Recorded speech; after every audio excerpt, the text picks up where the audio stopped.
Hello, my name is Rebecca Simon. On behalf of the Cinemond production, I welcome all our viewers.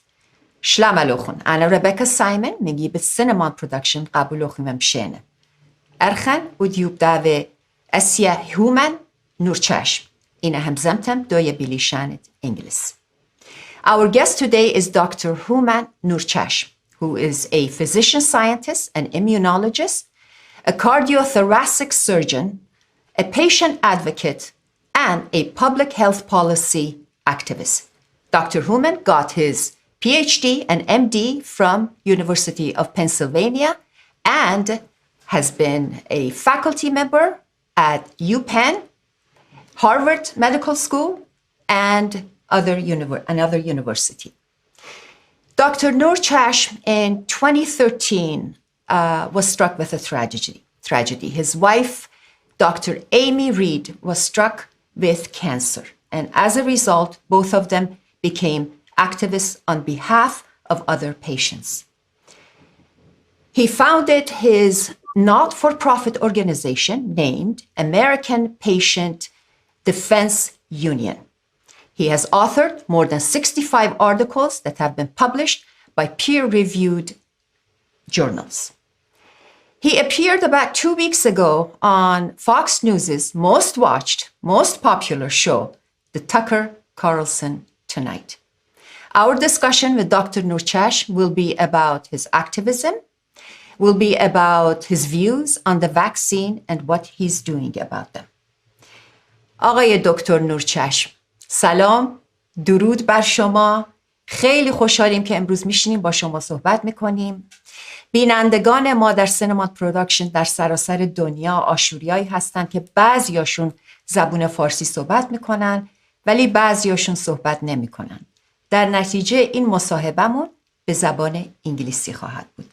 خوش اومدین به Cinemond Production. Welcome to our program at the Cinemond Production. ربکا خیلی خوشبخت هستم و خیلی خوشحال هستم که اینجا با شما باشم و I hope to have a good interview with you regarding some very important issues that are going on in our world right now. I'm sure our viewers will learn quite a bit from somebody as learned, as accomplished, and as educated as you. So let's start going back to 2013. I almost have misgivings about taking you back to a period in your life where tragedy hit your family. 2013, when your wife, your beloved wife, Dr. Amy Reed, found out that she had cancer. Tell us what happened. Yes, thank you so much for the invitation to be here with you, and I appreciate your question.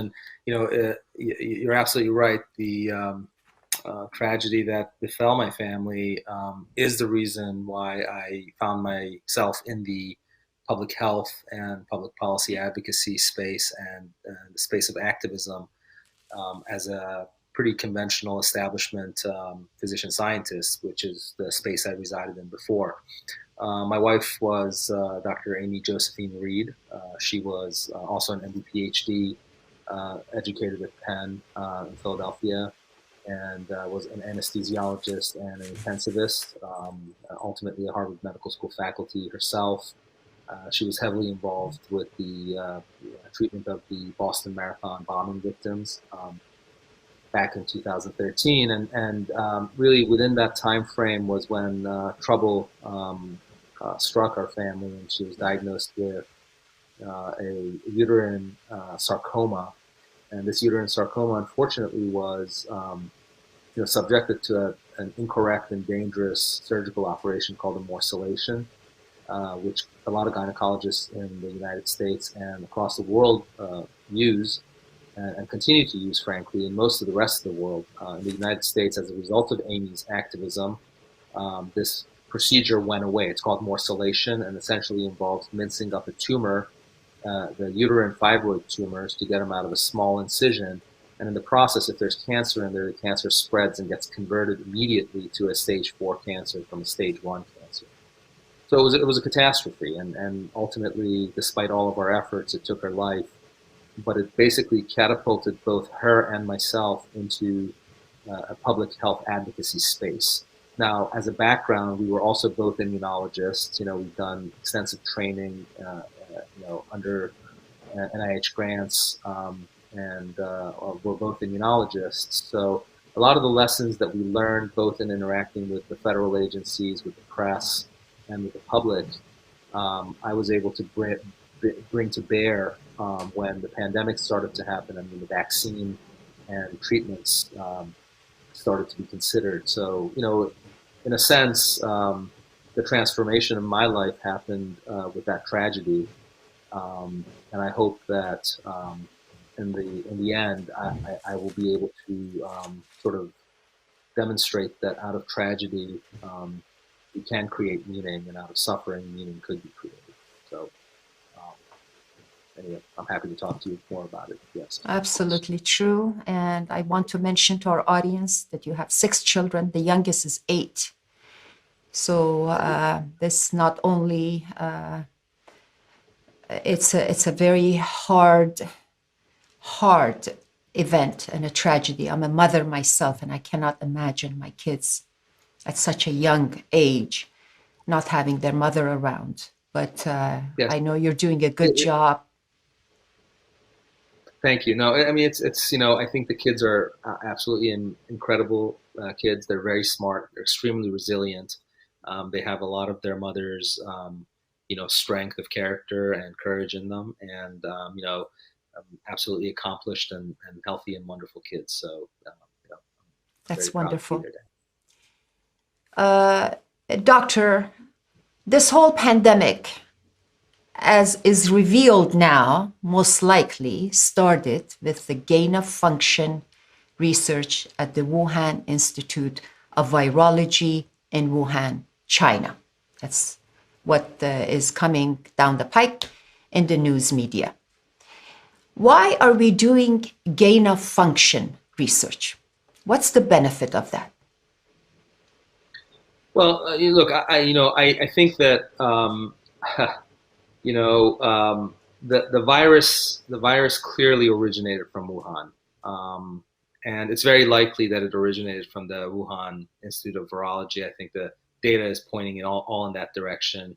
It's very clear that there was research being conducted by scientists changing the gene around. Whether this was actually a sort of just sort of a scientific process, or whether it was a design to create a viral vector that has specific characteristics. I don't think I don't think we really need to speculate too much on that. The reality is that this thing actually originated from Wuhan, and I think a lot of our federal authorities and the United States Congress, and probably a lot of our intelligence apparatus in the U.S. and hopefully in the rest of NATO is focused on exactly what went on there.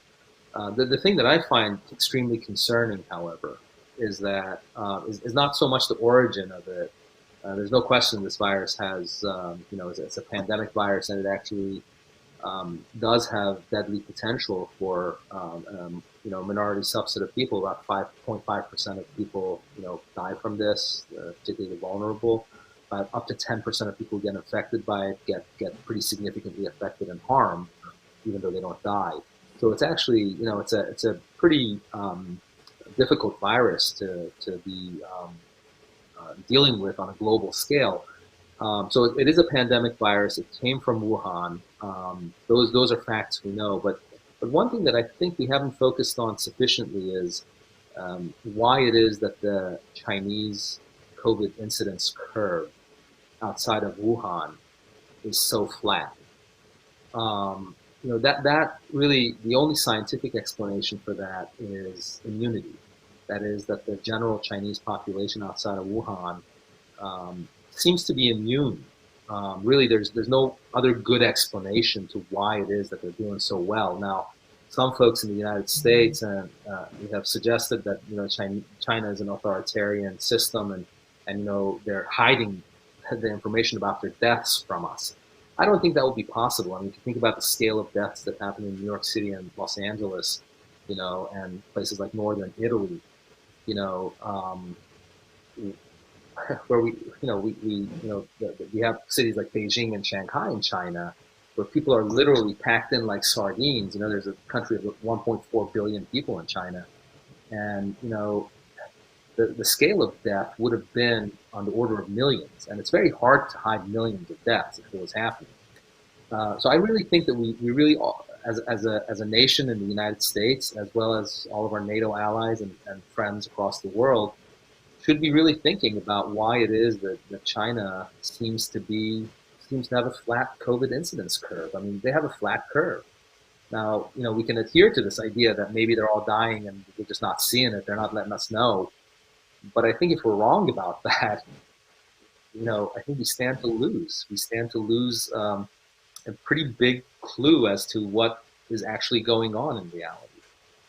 My leading hypothesis as an immunologist and a physician, someone who studied infectious disease epidemiology over the course of my career, is that really the only way you can get a picture like this is if the population's immune already. And then the question is, well, how did they get immune? And so I think this is a question that we should all be asking, and I think it's a more important question than the origin question. Because if the Chinese population's immune, we got to ask how it is that they're immune. Why? Is it by design? Well, there are a lot of anecdotal evidence pointing to the fact that this was a man-made a virus. China allowed people from Wuhan to travel across the world, everywhere, but did not allow them to travel outside of Wuhan into China. That is baffling. And absolutely right, you are, that the world community not only has to ask questions, but demand answers. I know that economically we have come to depend on China tremendously. I mean, you look at, just go to a store and look at behind the merchandise and see almost everything is made in China. So we are so dependent on them economically that we are tiptoeing around this issue. And that is wrong. That is jeopardizing everyone's safety. And it's not just the pandemic. What else are they going to be work on that's going to have even more significant impact on our health and well-being? Yeah, look, my orientation is not so much, I have a lot of respect for the level of discipline and the beautiful culture that China has. But I don't trust the Chinese Communist Party, and I don't think any of us should have any illusions about the fact that political establishment and that structure has adversarial intent towards the United States and its NATO allies. You're absolutely right. The economics of our world is heavily dependent on Chinese labor. This was a mistake that was committed going back to the Clinton administration and then George W. Bush's administration, where instead of directing American investments south of the border to Mexico, South America, Central America, develop those nations, we really directed a lot of our economic might and support to China. And as a result, they have they've basically grown into a superpower. I mean, if you think about all the technologies that they rely on, these are all American technologies. Everything from the industrial technologies to computer technologies, to mechanical technologies, medical technologies. All this stuff is American treasure. And we unfortunately focused in the United States all of that development towards China for the sake of cheap labor and a large marketplace.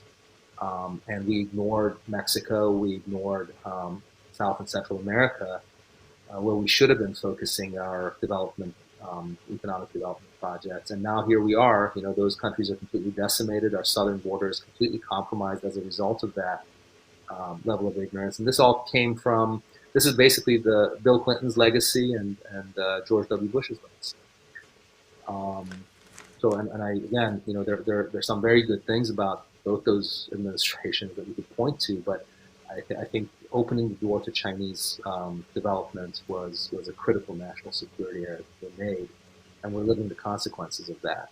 You know, I'm not calling for any sort of, you know, adversarial conflict with China at this point, but I don't think we can be naive about what this is.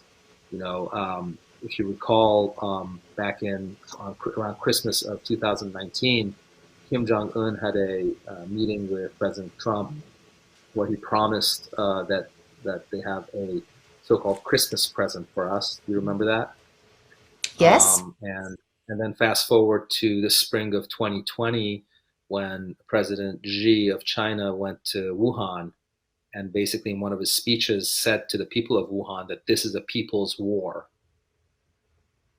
So, you know, I would not underestimate, you know, what may be going on here. I mean, the simple, naive explanation is that this is just a pandemic, but the evidence is very clear. This originated from Wuhan, and really the only logical, you know, question is why is it that the Chinese population as a whole is not suffering from COVID as much?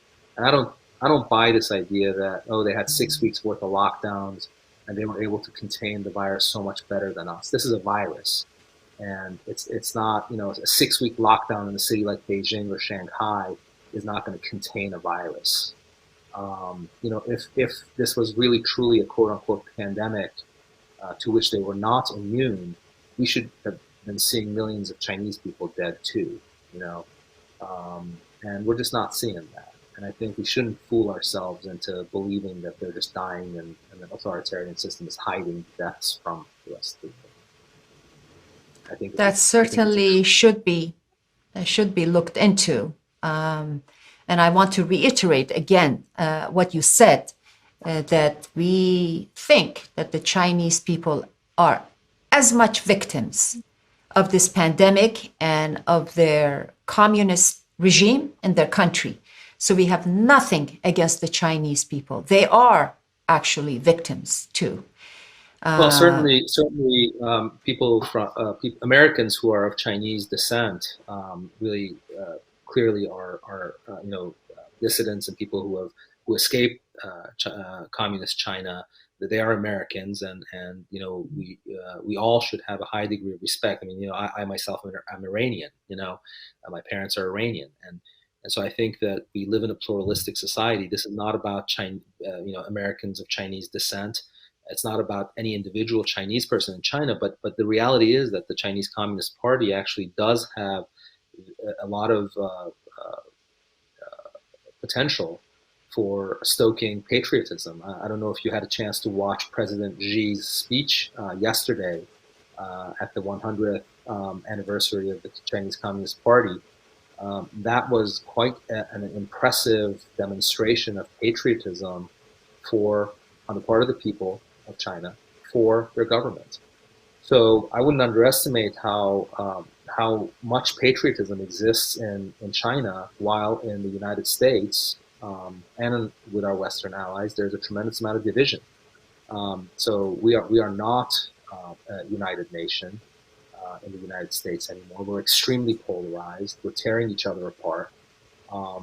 And I think the notion of patriotism is under question. You know, whether or not we should love the nation to which we belong, whether or not we believe that we are one for all and all for one, which is the basic tenet of our Constitution in the United States.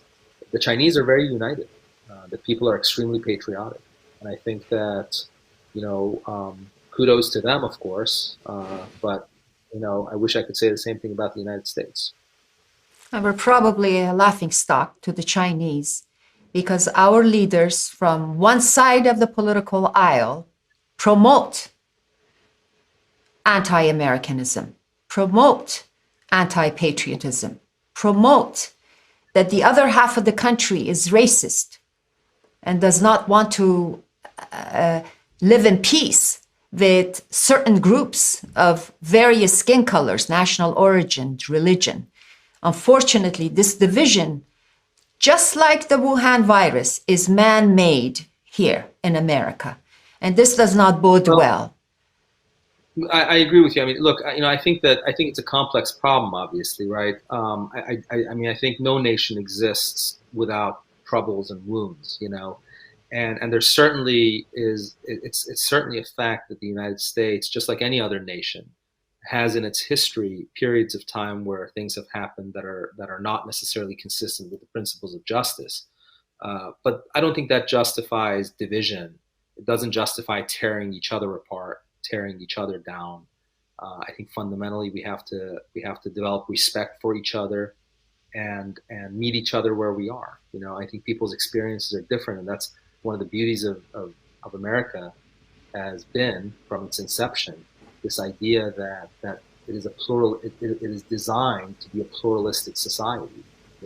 Now there's no question that the problem of slavery at the beginning of the Republic was a problem, and many of the founding fathers understood that this was a problem that was inconsistent with the Constitution that they created. But in fact, over time, that problem has been addressed.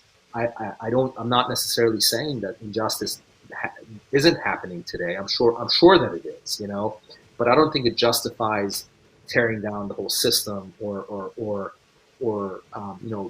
moving into an unpatriotic state, because that's exactly what our adversaries want. I mean, I think if we remain divided in this country, if we mistrust each other, if we, both sides. I mean, if you look at what happened with all the riots and looting and in our cities, if you look at what happened on the 6th of January, as far as I'm concerned, these are essentially the same process. It's Americans not trusting each other, Americans not loving each other, Americans not loving their country.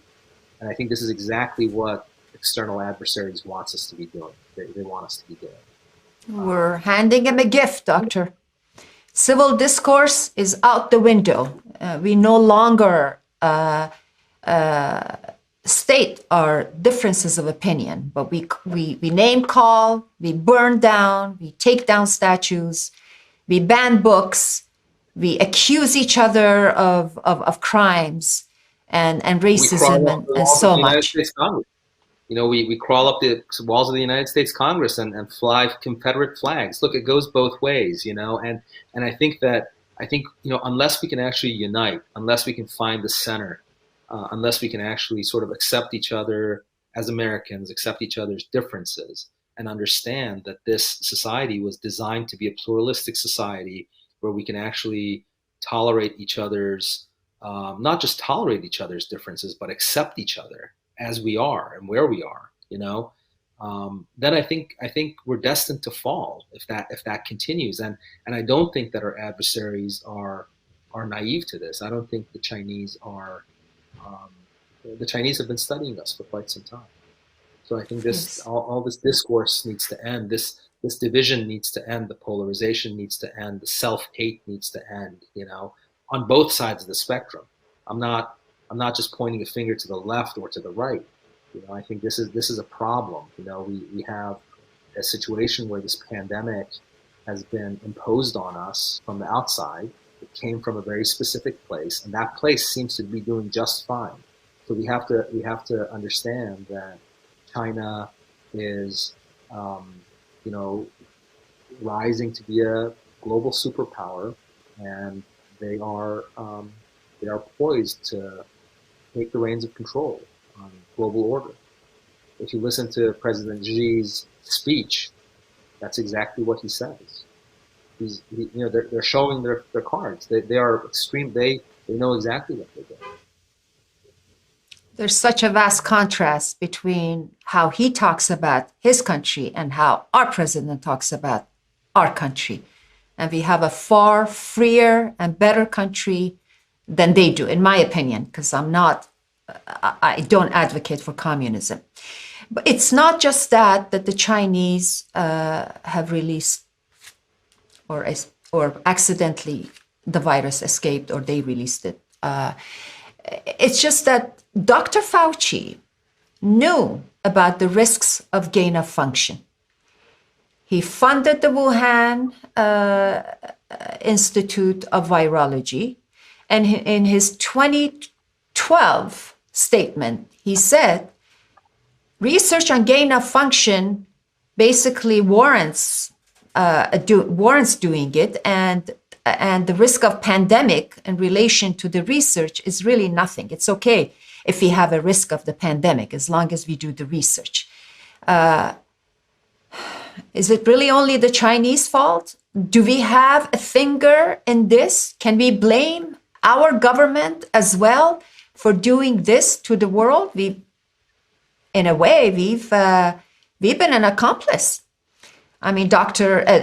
Peter Daszak. Peter Daszak, he got a grant through his EcoHealth organization. He worked at the Wuhan virus, the virology lab in Wuhan. He had a letter published in Lancet with 27 scientists whom he had to pay grants, and 15 of the 27 had major conflict of interest. And then he turned around and became a member of WHO, going to the Wuhan lab to investigate. And he said, nothing here. I don't see anything. This came from the wet market. It was caused naturally. Can we only blame the Chinese? We do have a hand in it. Well, I think one of the beauties of unconventional warfare is the use of decoys. The best decoy is if you can convince your enemy that he himself or she herself has caused the problem. I think Dr. Fauci, I know folks like Dr. Fauci well. I mean, these are American academics. They are in leadership of our public health organizations and the NIH and academic institutions. These are, frankly, they're all American leaders, right? And mostly belong to a elite, liberal class of Americans who, for decades, have been very naive about global intent towards the United States. So I think Dr. Fauci is basically sort of a naive academic, American academic who was used by China to give them plausible deniability. So in other words, the Chinese can actually point to Dr. Fauci and say, "Hey, you guys were involved yourselves. We didn't create this. You guys were involved." It's the perfect decoy. And again, I'm not being a conspiracy theorist. I'm just saying that Dr. Fauci, if you think about the amount of money that the United States put into the Wuhan labs and compare it to how much money the United States put into the Taliban, I mean, it pales, right? I mean, the United States has funded the Taliban with millions of dollars over the course of the past 30 years, right?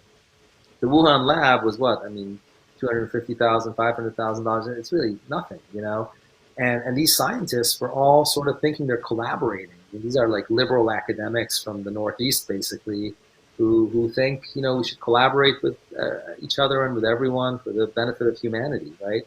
So here they are in this laboratory in Wuhan, hanging out and playing with the virus. Meanwhile, there's something else going on that they're not capturing and not seeing. I do think that doing gain-of-function research on a virus is within the realm of what you would do in a virology lab, right? That's what you do. Now, you can call it a weapons design lab and be very specific about it. Oh, it's a weapons design lab, right? Or you can just be playing around with the virus, right? I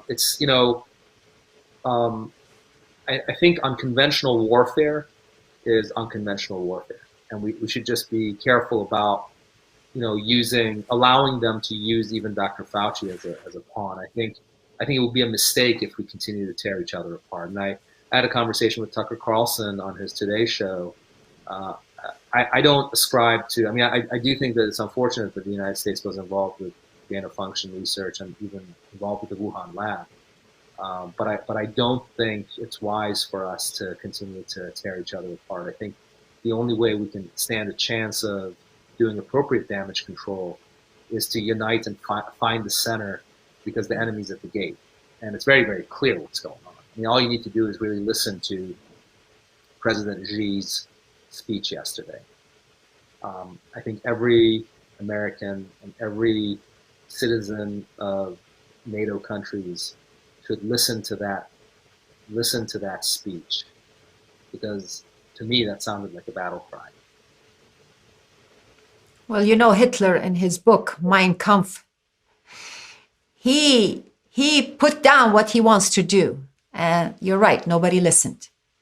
Had we read his book, we might have I said, have not read, "Oh, yeah. I haven't. I'll be honest. I haven't read the book. But I obviously understand the analogy. I think unfortunately, the communist sort of system and the way in which it views the human spirit and individuality is in direct conflict with the way we in the Western world and those who love human freedom and individuality think about government.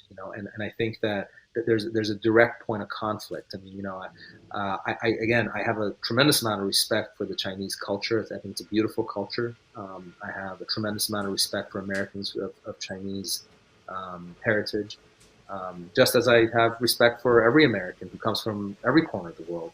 Iran, the Middle East, Eastern Europe. It's we're a pluralistic society, but it's much more difficult to strike a balance in our kind of society compared to a conformist society like communist China. And again, I just want to be very clear. I'm not in any way proposing that we should take a physically adversarial orientation towards China. But I don't think that I think that we would be naive, extremely naive, to think about this just as a pandemic. It's very, very highly likely that this was an intentful and designed act coming from way. if you do not control crimes against humanity, it will spread and it will get bigger. And there will be a point where we cannot even control it. That's another question, another topic for another day, Doctor. Sure, yeah. Doctor, you are working with Republican Senator Ron Johnson of, I believe, Wisconsin. And you are working on the issues of vaccine. Please tell us what you're working on and what you expect to happen. Sure. Yeah. I mean, I think I have to say I'm interacting with Senator Johnson, and it's a privilege to be interacting with him. He's a senior United States senator from the state of Wisconsin, and I think he's a pretty powerful and popular voice in the Republican Party. I think I'm not on his staff. I don't have any sort of financial interaction with him or anything like that. But I think that our conversations and our goals have aligned. And even though about a year and a half ago, if you told me that I'd be friends with Senator Johnson and collaborating with him, I would tell you I don't know how that could possibly evolve. But yes, I mean I think he's a really great man. I think he's an honorable American. I think he should remain in leadership in our country. Absolutely. I do think that he has the potential to recover the center for America. I was talking to a friend the other day, and I said, the way I would describe Senator Johnson is if you take the best of Jimmy Carter and the best of Donald Trump and package it up into one guy, it's Ron Johnson. So really, I think he's an empathetic man. He listens to people. He's extremely concerned about what's going on in America and our divisions. I don't think he's a racist or a white supremacist or a misogynist or a xenophobe. I don't get that from him at all. And to the extent that what I'm saying matters to the folks who know me, I hope you can accept that. I think Senator Johnson's an honorable man. He's an authentic politician. He should stay in leadership in our country. And I think he's listening to Americans, and he's extremely concerned. So what I'm working on him with specifically is with respect to the vaccine. I think what I took to him was this idea that we should not be vaccinating people who are COVID recovered or are naturally immune. Literally millions of people in the United States and across the world are naturally immune from infections. These people have antibodies. The basic science tells us that these people do not need to, certainly they do not need to be mandated vaccination. These people are, the vast majority of them are well immune. And I think that the senator sees this. So I think he's very interested in working on legislation, is my understanding, that would sort of block these vaccine mandates, especially for people who are COVID-19 recovered and immune. I don't want to speak for him, but I think that he's very supportive of that. He's certainly very disturbed by the fact that people who are experiencing complications from the vaccine are being ignored or are being demonized or jeered at by the establishment. And I think that's a mark of someone who's an empathetic human being, and I think we need that kind of empathy in our government. I think naive empathy is stupidity, I don't think he's naively empathetic or naively sympathetic. I think he's an empathetic guy who is looking at America concerned and why we're forcing people to get vaccinated. We don't need to. I'm concerned about why we're not listening to Americans for having complications after vaccination. He's worried about why government and big tech are censoring American voices. So those are, to me, those are not partisan issues. Those are things that every American is concerned about. Doctor, I believe we have a little bit of audio problem.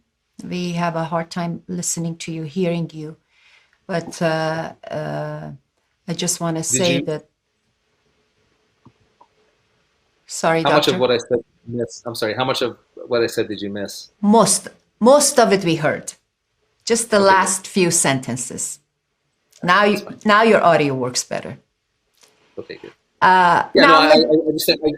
Yeah, go ahead. I just think I think that Senator Johnson is really squarely focused on the issue of vaccine mandates and people who don't need it, and he's listening to people who've experienced complications. He's not an anti-vaxxer.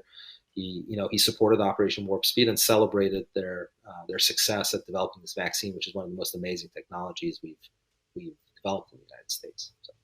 Well, over 4,100, according to CDC, over 4,100 people in the United States, after being vaccinated, have been either hospitalized or died. That's a big number for a vaccine that's been around only for about 6 months or so. You mentioned that you're working with the senator on eliminating mandates for those who have immunity.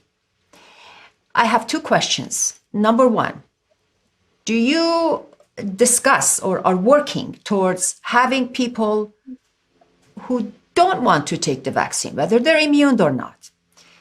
And also, logistically, how are you going to work vaccinating those who have immunity and antibodies? And how are you going to determine 330 million people who should get the vaccine or not? Are we going to test everybody? How does that work?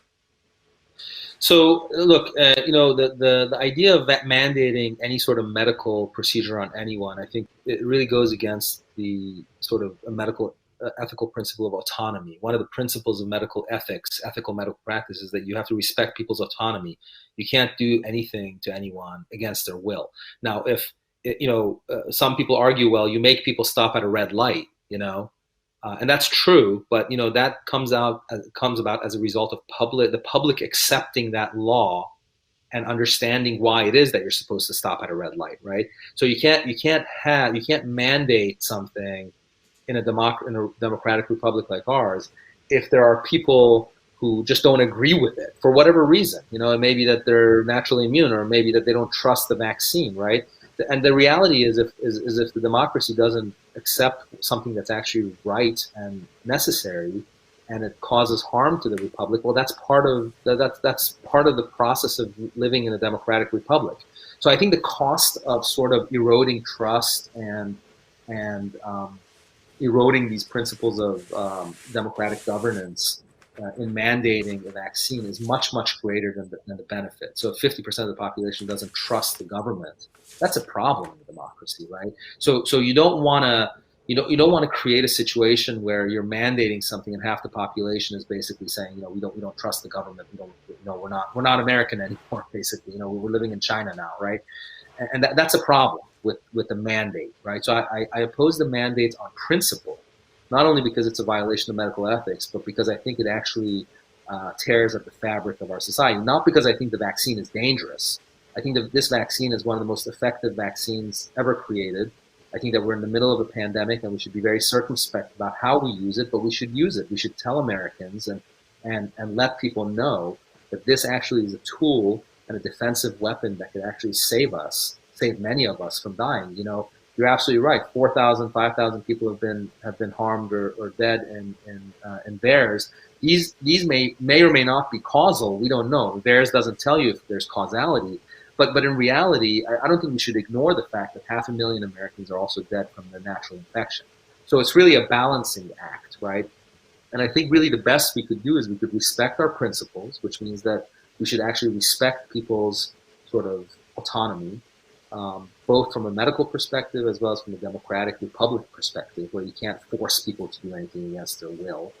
If a law comes into being to say stop at a red light, for example, right, that has to be by consensus. I mean, the vast majority of Americans agree that they should stop at a red light, right? But the reality is, right now, 50% of Americans don't necessarily believe that they should get mandated a vaccine, right? So if you mandate that vaccine in that situation, then you're corroding your republic, your democratic republic. So we shouldn't do it in that way. We should instead focus on letting people know what the issue is, what the situation is, and hope that individuals will make correct autonomous decisions, right? So that's on that aspect of it. In terms of how do you go about, making sure people get the vaccine only if they need it, the idea is this. The vast majority of people who've had COVID know they had COVID, right? So they've been symptomatic and they know they had COVID. So those people... There are also those who were asymptomatic. Yeah, who did not know they had. That's right. There are 20 to 30% of people who are asymptomatic carriers. They've had it. Senator Johnson's an example. I mean, he himself was an asymptomatic, or he had mild symptoms and he recovered quickly. And then he went and got his antibody test. He talked to Tucker about this, and he has antibodies, and so he's immune. And he chose not to get the vaccine. Look, we live in a country that has put a rover on Mars. We have an international space station in orbit. We have, we've created, jumbo jets that travel the world in under 10 hours, right? This idea that we can't get the population screened, or anyone who wants to screened, or high-risk population screened for antibodies is absurd. I mean, this is a very basic medical technology. If the President of the United States or the Congress decide to activate the Defense Production Act and give every American opportunity to get screened for antibodies at places like LabCorp, we can do this literally within a week or two. I mean, look, we generated millions of respirators in under 2 months. Where there's thanks a to will President Trump. Well, that's true, but look, I mean, it's again, I sort of want to veer away from making this a political issue. The point is, like, if we need to establish medical necessity, right, and the way you do it is by measuring antibodies. It's a very simple medical technology, and Congress and the president could really activate the Defense Production Act. The problem is that places like, people like Dr. Fauci, and Dr. Walensky at the CDC, they're doing exactly the opposite. Like, so for example, on May 19th, as a result of all the work that me and Senator Johnson and Tucker Carlson have done, about this idea of establishing medical necessity, the FDA came out on May 19th with a guidance that said you shouldn't measure antibodies. Okay, so these antibodies that are used to assess the efficacy of the vaccine itself, they're basically saying you shouldn't use it at all because it's not informative. Now, just to remind your audience, these antibodies were actually used as a measure of vaccine efficacy. But now they're turning around and saying don't use it. well, that doesn't make any sense. These antibodies are the gold standard for establishment of immunity. And we already know that if you are immune to a virus, naturally immune to a virus, you're very highly likely to be protected. The epidemiological data is very clear on that. It's coming out of Israel, out of Cleveland Clinic. There was a JAMA paper that came out of Cornell recently. All these studies are suggesting that if you've had a natural infection, you're at least equally protected to having a vaccine, you know? So why are we forcing these people to get extra vaccination? These are millions of people, millions of Americans, millions of people around the world who are undergoing essentially what amounts to an unnecessary medical treatment. And again, the vaccine is very, very effective. It's very safe in the vast majority of people, but that doesn't justify harm to a minority subset of people. And that's what Johnson is focused on. Well, there's a Duke University study that just came out that tested people, and the vaccine causes heart inflammation.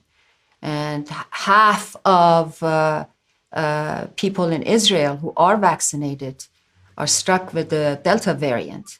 So we just don't know, doctor, enough. And I think the American people, a segment of the American people, are jaded and are very skeptical of what the government tells us to do. Now, doctor, you are a cardiothoracic surgeon.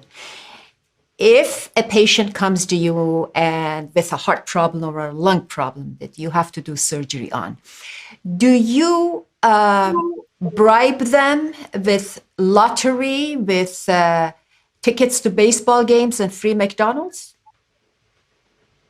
Yeah, so look, I think those, there's a little bit of sort of political comedy going on, and I think that there's some very unethical practices being exercised. I think fundamentally, mandating vaccines is an unethical practice. I think coercing people is unethical. I think vaccinating kids without their parents' knowledge is unethical. But look, I think that just going back to the vaccine.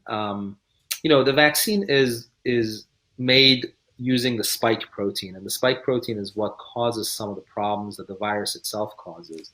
Now, the issue is this, that the virus actually causes, in every age category, causes a lot more harm, a natural infection, on a per patient basis when you actually look at every individual patient and their risk from a natural infection and how harmed they could be by it. The risk of a natural infection is much greater than the risk of a vaccine. There's no question about that.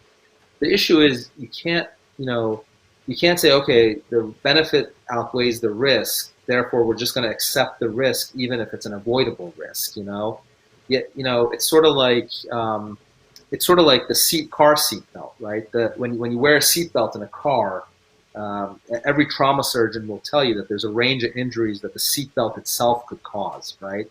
So you can't say that just because the seatbelt, if you slam on your brakes, you can crack your ribs, you can damage your heart, you can damage your pancreas, and those are seatbelt injuries, right? You can't say, because of these seatbelt injuries, we're just not going to put on I'm not going to put on a seatbelt on my kid, for example, or on myself, because, the seatbelt can injure me. The vaccine can injure people, that's true. But I think what we need to focus on is this idea of how do we minimize that harm. And really the idea is an idea of ethical practice. It comes down to medical necessity. As you mentioned, I'm a heart surgeon, right? I'll give you an example. If a patient comes to me and they need a bypass operation, I open their chest, I do the bypass operation, and then 2 days later their wound starts to fall apart or they get an infection because of the operation I've done. I call that an unfortunate but unavoidable complication. I do everything I can to prevent that complication. But let's say I did that operation on someone who didn't need the operation, and then they had the same complication. That complication is no longer an unavoidable complication. That's actually harm, right? Because what's happened there is, I've done an unnecessary operation on someone who then subsequently had a complication. That complication now suddenly becomes harm, right? It's no longer an unavoidable complication. And so I think the medical necessity argument, the idea of making sure that we really are careful about applying this vaccine only to people who need it and stand to benefit from it is really important, particularly because we're deploying this vaccine in the middle of an outbreak. Normally what we do is we give people vaccines before the epidemic or the infection comes along, right? So you give people, like flu shots, for example, you give it to them in late summer, early fall, because by winter or early spring is when the virus shows up, right? So, but what we're doing here is exactly the opposite. We're literally deploying the vaccine en masse to everyone in the middle of an outbreak where millions of people are already naturally immune or even asymptomatically infected. So there are plenty of patients out there, cases that I know of. For example, there was a young surgeon in Tennessee, J. Barton Williams, who had an asymptomatic infection and got the Pfizer shots, and he ended up developing this hyperinflammatory disease. Perfectly healthy guy, ended up dying in an ICU.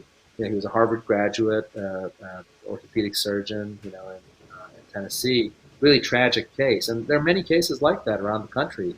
And these are people who actually didn't really necessarily need the vaccine, just like Senator Johnson. He had an asymptomatic infection, and one of the things that he did was, and he advertised this on Tucker, so I'm not violating HIPAA or anything. He came to me and he said, "Hey, I'd like to measure my antibody," and I was happy to give him a prescription. He went and got his antibodies measured, and he had a decent amount of antibody, and he decided. I didn't advise him not to get a vaccine. He decided that he wants to hold off, and I don't think that's unreasonable. I think the data it's evidence-based. The Cleveland study suggests it. The Israeli study suggests it. The JAMA paper suggests it. If you've had immunity from a natural infection, I think it's a very reasonable thing to say, hey, there's no rush in getting vaccinated. Let's just wait and see. But our CDC and our FDA are not doing this. They're doing the exact opposite, and they're allowing American enterprise, corporations and educational institutions to really engage in these draconian, coercive mandates that really go against the ethos of being American. So. And also another piece of this puzzle and the vaccine puzzle, whether it works or not, or what the long-range effects are, is that it's an emergency use authorization. It has not been approved by the FDA. It has not been tested on animals. In the past, when they did try to make a vaccine for other COVID viruses, it failed. It didn't work on the ferrets. They injected the ferrets with the vaccines, and then they released the ferrets into the wild. Every single one of them died. So people are really skeptical. They don't know maybe it is effective, yes, because as you see, the rate of death and cases has gone down about 95%. Rebecca, I'll tell you what. I think that I think that, look, when I use this example with Tucker and with other people also. Look, when these cell phones first came out, you and I were both around when they first came out, and like I tell my kids this story, right, is that when the cell phones first came out and you had these cell phones on your ear, there was a whole group of people who were concerned that these microwaves are going to cause brain cancer and they're going to kill you, and it's sort of like a mind control device or whatever. I think when something new comes into the marketplace, and especially when it comes in rapidly, as this vaccine did, there's a lot of fear, right, on the part of the marketplace. And look, I was at Penn doing my graduate work when this mRNA technology first was developed for cancer vaccination. And so this technology, just like the cell phone technology, was in the sort of bowels of the industry and academia for almost 30 years. This technology also is not brand new. The one thing that I think the American public are making a mistake about is that, this is a brand new technology. This is not a brand new technology. In fact, what we're witnessing is one of the most incredible achievements of the Trump administration in Operation Warp Speed in this technology. This technology was being suppressed by the big vaccine industry, and because there was a sort of a cash flow coming in from, and a revenue stream coming in from established technology. So for the same reason, for example, that the fossil industry was suppressing the electric vehicle industry for quite some time, right? I mean, anytime you have a new technology that competes with established technology, it takes a real sort of event to cause that new technology to break into the marketplace. And really, I think the pandemic and the combination of the pandemic and the Trump presidency are what brought this incredible technology into the forefront. Now, so a lot of people are sort of concerned and fearful of it. And I think some of the fear is, real. Like, the vaccine's made out of spike protein, and the spike protein is not a good thing. The bad thing about the virus itself is the spike protein, and this vaccine introduces a spike protein in people's bodies. But really, the technology is quite effective. I mean, from an immunological perspective, when you have antibodies and when you have prime T cells, which is what this vaccine generates in your body, coronaviruses are simple viruses. It's not like HIV. This vaccine is quite effective at preventing. Now, is it possible that the virus will mutate its way away from the vaccine? Yes, it's possible. So in other words, you can have a situation when one of these Delta variants or Lambda variant or whatever the variants are mutate their way out of the vaccine, and so the vaccine doesn't cover them anymore, right? So that's a possibility. And that's why it's important for us to also focus on early therapeutics, because that's one of the things that we've been very deficient on in our country, is we've focused so much on expensive therapies and on developing the vaccine. And this is one of Fauci's mistakes, is that he single-handedly drove Operation Warp Speed away from developing generic anti-inflammatory therapies that could be very, very effective. Things like the one drug that I've been working on with some colleagues is called cyclosporin. And literally, when you look at it mechanistically, it's a lock and key fit for the immunological fingerprint of COVID-19. Well, why wasn't that developed? Why did we have so much trouble getting EUA on it? Why did we have so much trouble getting clinical trials going on it? The reason is because it's a generic drug, it's cheap, and no one stands to make a lot of money off it. There are other examples, things like ivermectin, people have been talking about that. But really, we've failed at developing therapies too, so that's something that we can improve on. But I do think that it's somewhat irrational to, doubt the efficacy of this vaccine. This vaccine is a highly effective vaccine. The immune response that it generates is one of the most effective immune responses that any of our vaccines generate, and it really stands to save a lot of people as it is. You still can't ignore the fact that some people are having adverse reactions. You can't ignore the principle of medical necessity. You can't just say, oh, we're going to mandate everyone to get vaccinated, including people who are already immune. That's unethical, and it's going to harm people. So that's sort of the orientation that I have towards the vaccine. Some people's issue is the forced aspect of the vaccine. What happened to my body, my decision? If somebody feels like they are at risk, they have potential other issues that they need to take the vaccine, then more power to them.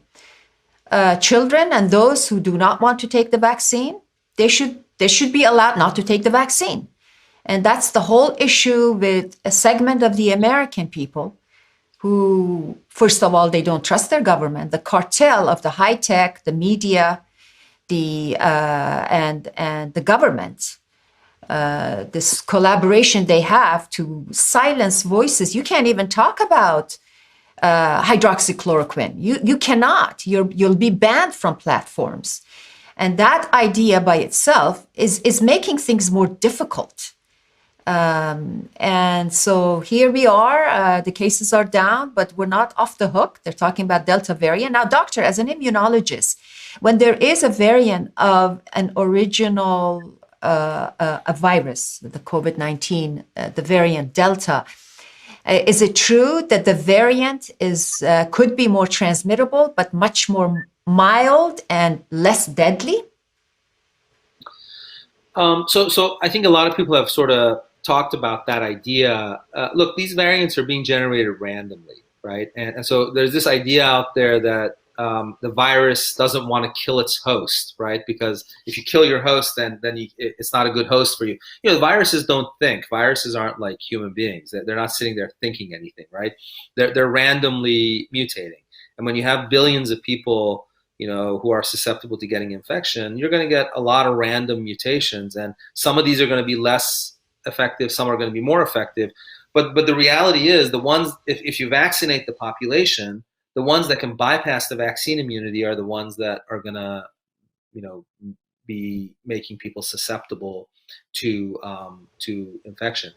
So yeah, I mean the problem of the variants is a problem, and I don't think it's a I don't think that the variant problem is a simple problem that says, oh, you know, as you mutate, you become less virulent. I think that's a random process, and I think that's an optimistic guess. So I think we need to assume that if more and more people get infected in places like India and Brazil, that eventually a variant will come up that can bypass our vaccine immunity. That's not because the vaccine's not working. That's because the virus mutated its way away from the vaccine, right? So we shouldn't make that mistake that, oh, look, these vaccinated people in Britain are getting infected. The vaccine doesn't work. No, what's actually probably happening is that the virus is getting into a place where it's just the antibody response and the T cells are not specific for the virus anymore. The virus is mutated into a different thing. So I think we should be worried about these variants. I don't think it's fear mongering. I don't think our public health officials are fear mongering when they talk about variants.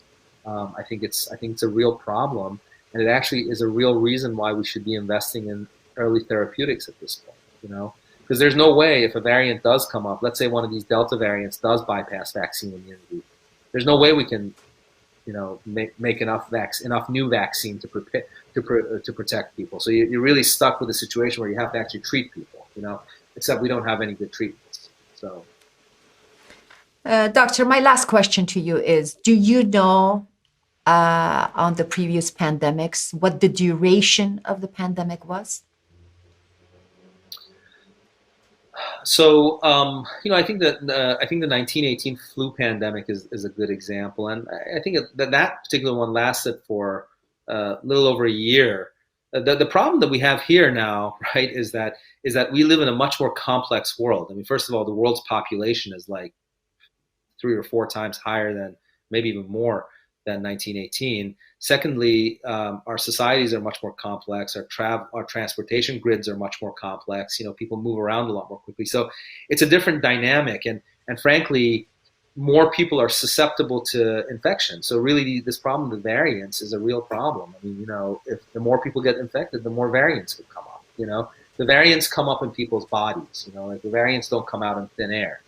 It's like if I get infected, that my body is producing the virus, and the virus can mutate in my body, and then the mutated virus could infect your body if I interact with you, right? And so these variants are a problem, right? I mean, should we be panicked about them? No, but I don't think we should assume that we're in the clear either, right? I do think that people who are naturally infected are more robustly protected from the variants than people who have been vaccinated. And the reason is because they've mounted a response to the whole virus, right? So if you mount a response to the whole virus, you're more likely to be able to resist the variants, your immune system is, than if you just got vaccinated against the spike protein of the original. And I frankly think if you look at the Chinese picture right now, I think those folks are really pretty well immune, because to the whole virus. So I don't know if you saw, but that whole Chinese ceremony, there were literally thousands of people listening to their president speak, and there were with no mask on, with no masks. I mean, that is herd immunity, and they're not stupid. Here are these people who are doing the PPEs and the masks and all that stuff, and suddenly all of them are sitting together, right, neck to neck. Now someone could come in and say, well, they've all been vaccinated. Yeah, I bet they have. They have been vaccinated. Like the question is, when were they vaccinated, right? So I just don't believe the sort of the Chinese game, if you will. I mean, we don't believe anything they do or say. We don't. Right. Some people don't even believe in their products. I mean, pets have been sick by the Chinese-made pet food. So for years they've been dumping garbage into Walmart and Target. I mean, the Chinese-made products in America have really are extremely low quality. I mean, it's just an unbelievable sort of transfer of wealth, right? I mean, just pump the country full of garbage and get all of our treasure, all of our intellectual property, all of our money out. And here they are, this massively robust, centralized country that is extremely patriotic, and we're just in here tearing each other apart now. I really, the message I want to leave with your audience is, I think that America should unite. I think irrespective of whether we're white or yellow or black or red or female or male or somewhere in between, I think if this thing falls, if this country falls, all of us will go down with it. And so if we don't understand that we're up against external adversaries and we need to actually unite in the center and recover in the center and actually understand that this constitution that this country was based on was based on this idea of one for all and all for one. I think if we don't do that, it doesn't matter what you think or who you are. It doesn't matter what your sexual orientation is, what your social justice orientation is, the whole damn thing's going to fall apart. And I think we've let it. It's happened on our watch, So I think it's really time to unite. I'm not proposing in any way for us to take an anti-China orientation as a xenophobic thing.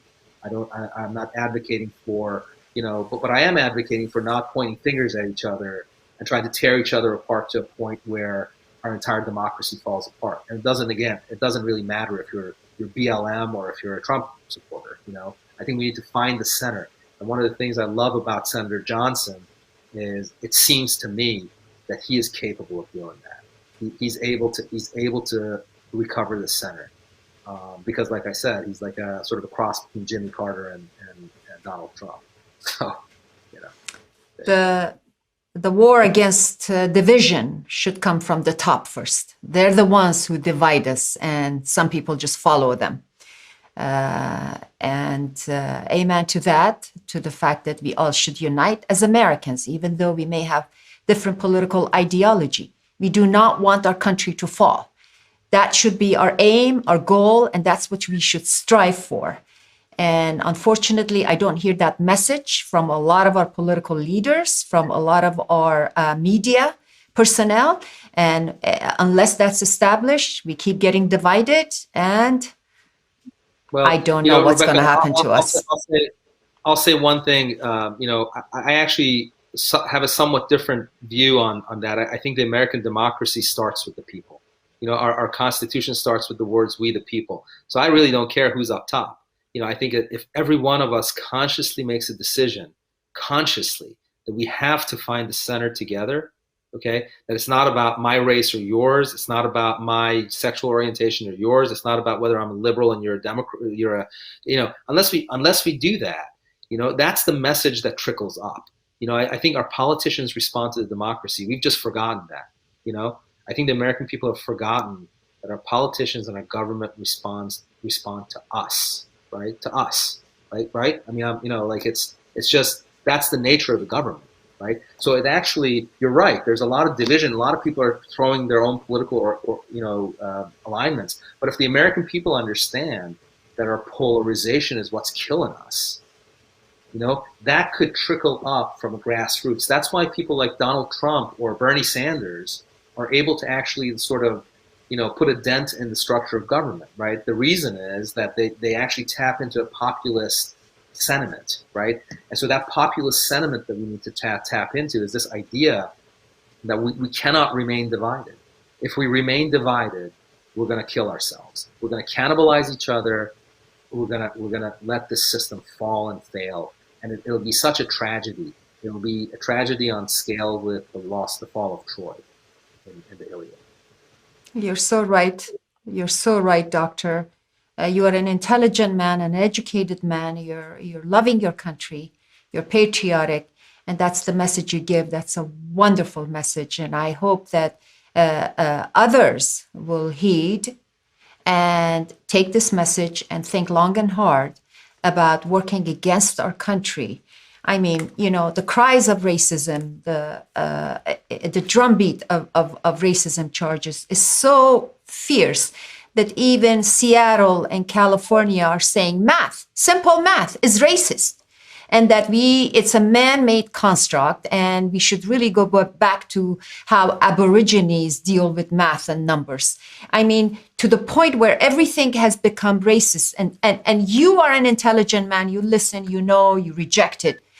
There are quite a few people, we the people, follow that.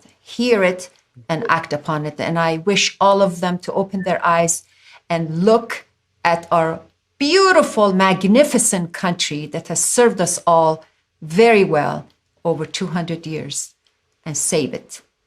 Doctor, I cannot thank you enough for taking the time from your schedule, from your 6 children, and coming to our little small media company and talking to us. We are honored.